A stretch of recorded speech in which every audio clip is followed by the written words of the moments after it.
Yeah, I don't care that my phone cut off. Guess what? I just deleted another video. Bam. It's all good. It's gonna happen, baby. Can't cut me off. Either I'll keep going in private, or I'm like, you know what?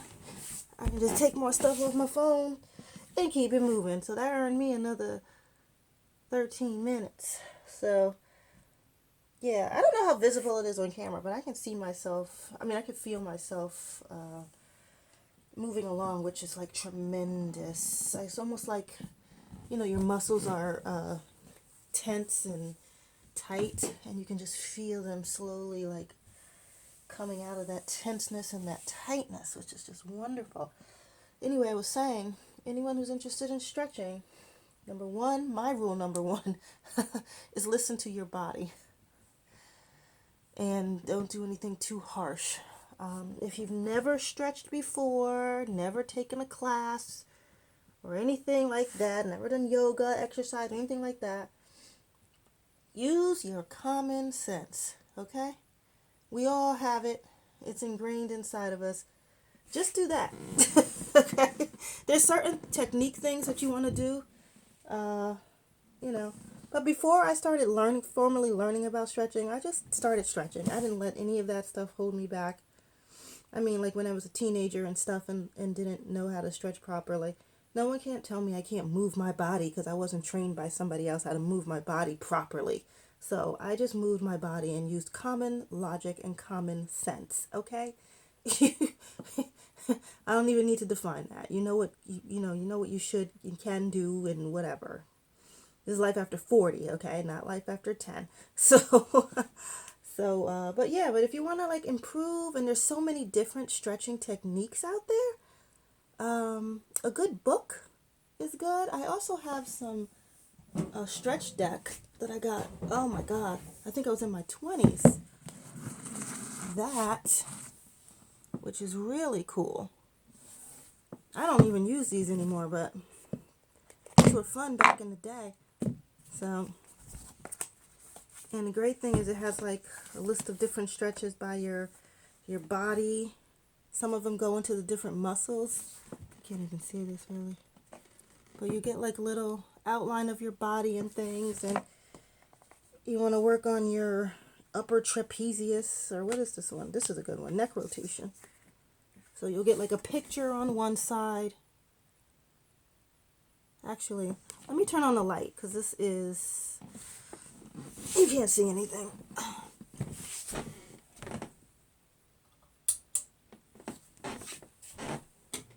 There we go. Yeah, let me just go back on this side and start. Yeah. So this is the stretch deck. I don't know if they still make this anymore. Like I said, it's very old. I got it from the bookstore a million years ago.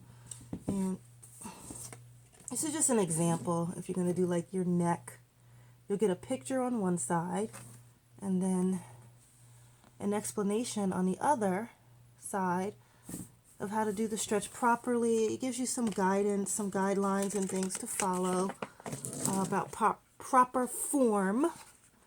And to me, those things are important. And battery is low. And proper form is important. I mean, like I said, I stretched before I had proper form. And I did a good deal of stretching out before I learned about proper form and everything. And I think that proper form has helped to ease the stretching process. But one of the things I do is to slowly move within the stretch, which is just another kind of stretching technique that you can do if anyone is interested. I'm a big proponent of stretching. I'd much rather stretch than exercise. And, by exercise, I mean like hardcore, moving around, huffing and puffing stuff. So you notice another thing I do, a lot of things I don't show, but like my feet are not necessarily flat because there's no more, there's very little tension here.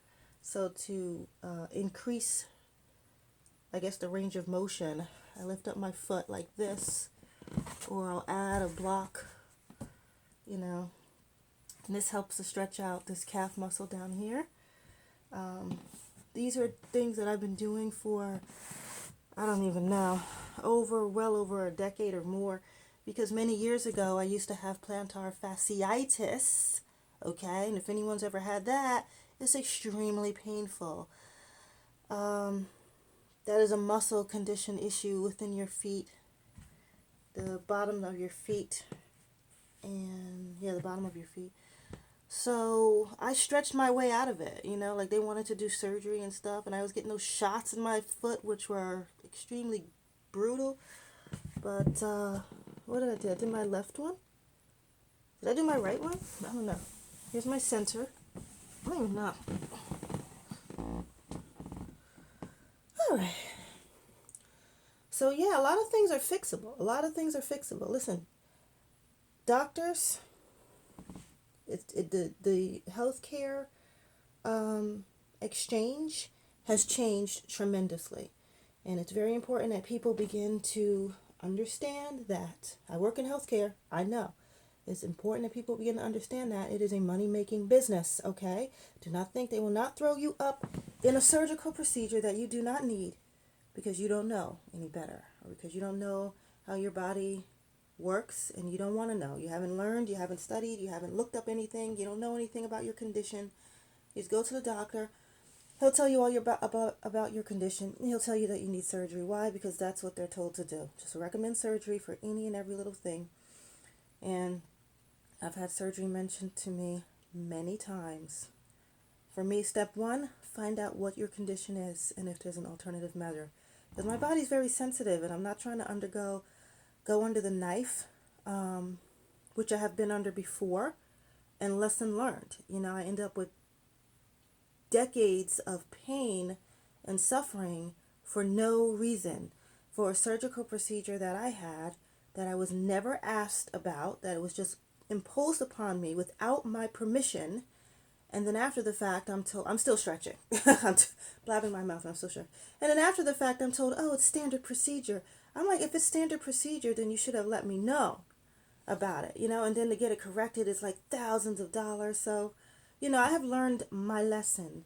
Ask lots and lots of questions, even about simple things, just because it's become such a money-making scheme, such a money-making business. And that's every single modality, from breast exams and those breast things you got to get after 40, and your OBGYN, your orthopedist. I'm trying to think all the people that have recommended surgery for me. I had back issues, major back issues before. That's what prompted me to get into yoga. But I don't think they recommended surgery. I don't remember. This one was so many years ago. And the back stuff, again, yoga. That's what got me into yoga. I don't do a lot of yoga, but that's what got me into yoga and Pilates and serious, what I call deep stretching as an adult. Bringing that back and everything. Because, after you have a baby, you forget a lot of things. And, when I was younger, I used to exercise every day. All right, so anyway, so this is my middle one. I don't know if I did my left one or not. So I'm going to do it again.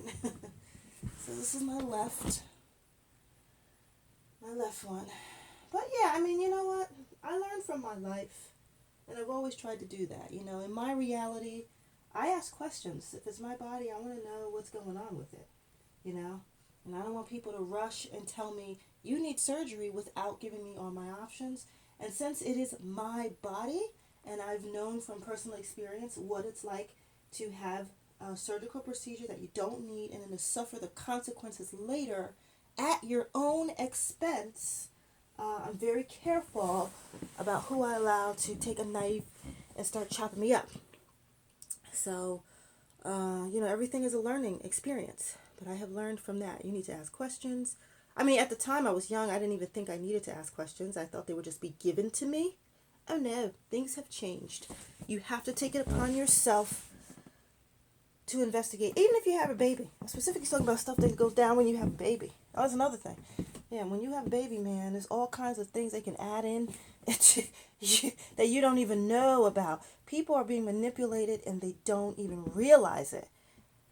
They don't realize it because even if you ask questions, they'll try to fast talk you. Oh, wow. We're getting there, baby. I mean, look at this. Look at this. Weird. This is my right split. You know my left split don't look nothing like this. But this is getting there. I'm excited. Okay. So that's my right split. I just did my my center split. Center split chat. And then I'm just going to do my left split again. And yeah, so anyway, I don't know how I got on that subject, but because I was talking about plantar fasciitis and they wanted surgery. But yeah, just assume responsibility for your body. It doesn't mean that you should never have a surgery, but you should know,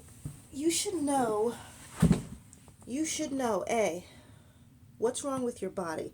And when I say you should know, that's great that you want to talk to your doctor about it, but you need to go and do your research, okay? You need to put a book, okay? You need to see people's personal experiences having this procedure done. You want to know what's wrong with my body and why is this happening in my body? How does this work? Why do you want to know that? Because you want to have meaningful conversations with your doctor, not just you sitting there nodding your head. They'll tell you anything and everything to get you to comply. And then because you don't have knowledge, because you don't know, you just go along with it. You're like, oh, he's a doctor. I guess he's out for my best interest. Not anymore, honey. I got stories for years. Not anymore. You have to assume responsibility for your own health. You must. If you don't want to be taken advantage of, you don't want needless surgeries. Teeth, that's another one. Dentist and orthodontist. I had somebody tell me once, you want to remove a cavity that didn't exist because I ate chocolate before I went there. And I'm like, this is just chocolate. I just had it before I came in. They're like, well, we'll do an x-ray and see. They did. She said, yeah, we could see it's not a cavity, but we want to remove your tooth anyway. They want to pull my whole tooth. So you get experience pulling a tooth and charge me for it. No, you got to find some poor other sucker. I'm sorry. Sorry for them, and I'm sorry that you're doing this to people. But no, it's ridiculous. I got a perfectly healthy tooth, and you want to... And yes, I still have all my teeth today. All of them. Okay? When you found that there was no cavity, right? Like, you're not fast talking me into stuff. So anyway, so that's it. 1, 2, 3, splits and extra stuff at 1 o'clock in the morning, 1:30 in the morning. This is what it looks like, baby. So yeah, I'm going to lose some things up and begin to wake up at 1 o'clock in the morning. But that's okay. That's usually why in the evenings I keep my lights off. Because once I get home, I don't generally keep the lights on and stuff. So back to the black. But yeah.